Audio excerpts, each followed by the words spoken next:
ஈவினிங்கில் ஸ்நாக்ஸ் வந்து என்ன ஸ்நாக்ஸ் பண்ணுறதுன்னு கவலையாக இருக்கா? கவலையை விடுங்கங்க. உருளைக்கிழங்கு இருந்தால் போதும். சட்டுன்னு 5 நிமிஷத்தில் நம்ம பண்ணிடலாம். 4 உருளைக்கிழங்கு எடுத்து தண்ணி விட்டு நம்ம அரை வேக்காடு வேக வச்சு எடுத்துக்கணுங்க. நல்லா வெந்துருச்சு. நம்ம எடுத்து ஆற வச்சு தோலை உரித்து எடுத்துக்கலாம். தோலை உரித்து எடுத்து நம்ம துருவி எடுத்துக்கணுங்க. ரொம்ப குழைய வேகக்கூடாது. வெந்துச்சுன்னா இந்த டேஸ்ட் கிடைக்காது உங்களுக்கு. அதனால் அரை வேக்காடு வெந்ததுக்கப்புறம் இந்த மாதிரி உரித்து எடுத்துக்கோங்க ஆற வச்சு. இப்போ இந்த மாதிரி புட்டு அரிக்கை அடுப்பில் வச்சு நம்ம துருவி எடுத்துக்கணுங்க. நல்ல மெல்லிசாட்டு துருவி எடுத்துக்கோங்க. இந்த மாதிரி எல்லாத்தையும் துருவி எடுத்துக்கலாம். எல்லாத்தையும் துருவி எடுத்தாச்சு. இப்போ இது கூட தேவையான பொருட்கள் ஆட் பண்ணிடலாங்க. 1 ஸ்பூன் பெப்பர் பொடி, 1 ஸ்பூன் சில்லி ஃப்ளேக்ஸ், 1 ஸ்பூன் இஞ்சி பூண்டு பேஸ்ட்டு, 3 ஸ்பூன் கார்ன்ஃப்ளவர் மாவு, 1 ஸ்பூன் உப்புங்க.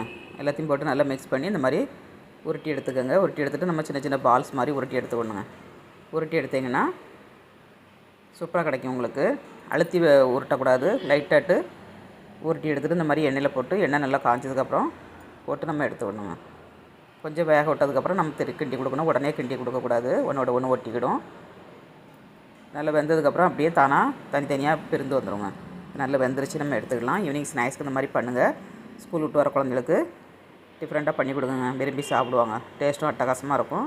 எப்போதும் ஒரே மாதிரி பண்ணாமல் இந்த மாதிரி டிஃப்ரெண்ட்டாக பண்ணி கொடுங்க. இது கூட டீயும் சாஸும் வச்சுருக்கேன். ட்ரை பண்ணிட்டு எப்படி இருந்துச்சுக்கிறத கமெண்ட்ஸ் பண்ணுங்கள், லைக் பண்ணுங்கள், சப்போர்ட் பண்ணுங்கள். நெக்ஸ்ட் வீடியோவில் சந்திப்போம். பாய்.